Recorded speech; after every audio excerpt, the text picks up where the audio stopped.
Hi students, welcome back. Coming to the next topic in the subject advanced computer architecture is the 6 layers for computer system development.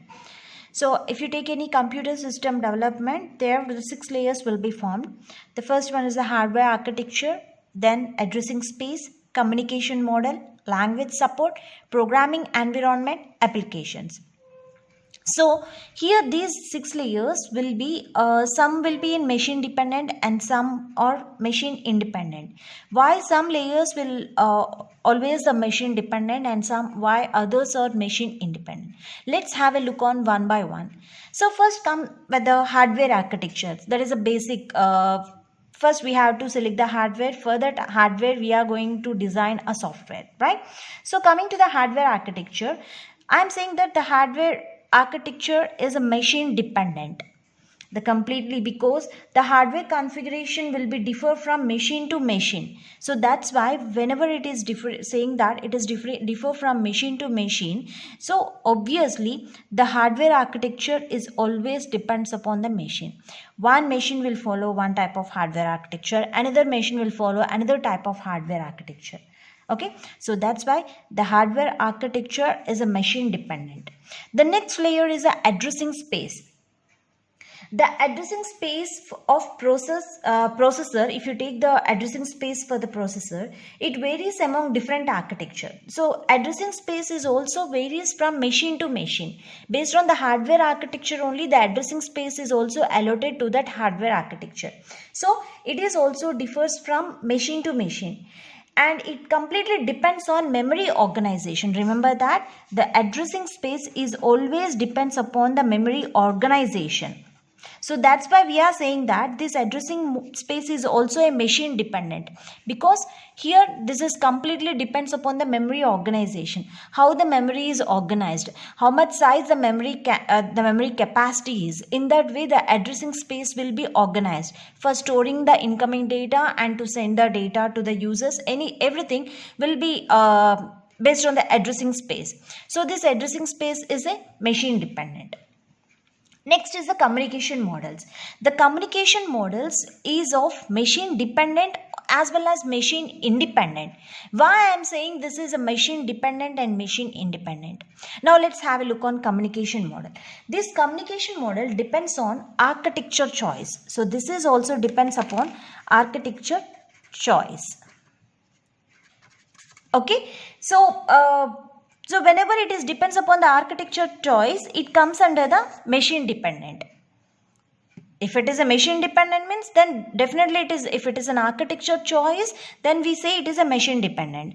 And whereas from programmer's view, the programmer's viewpoint, these 2 layers, that is the language and the communication, should be the architectural transparent. So that's why we call it as a machine independent. So from the programmer's point of view, this communication model acting as a machine independent, and whereas the communication model on architecture choice, it is a machine dependent. Okay, and the next layer is the language support. So the programming languages can be supported by most computers. If you take this language support, programming environment, applications, these are all the machine independent.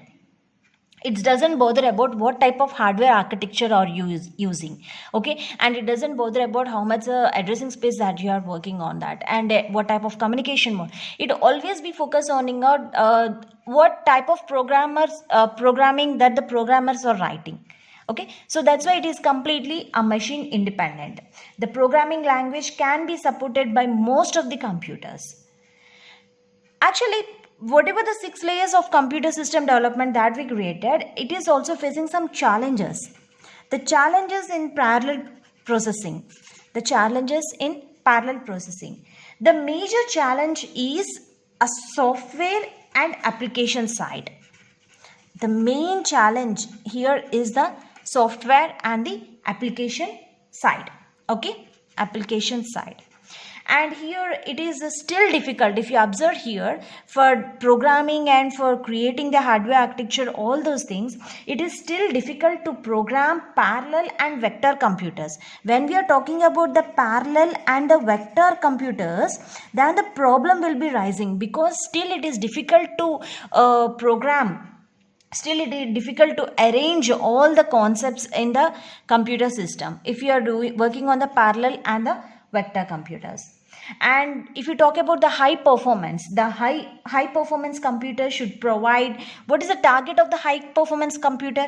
It should be fast and it should be accurate. It has to give the accurate solutions to scientific, engineering, business, social and the defense problems. So when we talk about the high performance computer also, this is one of the great challenge for the people who are constructing the computer system. Okay, so the most important the 6 layers for the computer system development is we have to follow the hardware architecture, addressing space, communication model, language support, programming environment and applications. Okay, and these 5 layers will comes under these 4 layers will comes under the machine dependent, and these 4 layers will becomes under the machine independent. Means they are focusing on it's a machine independent. It doesn't bother about what type of machine structure we are using. Thank you.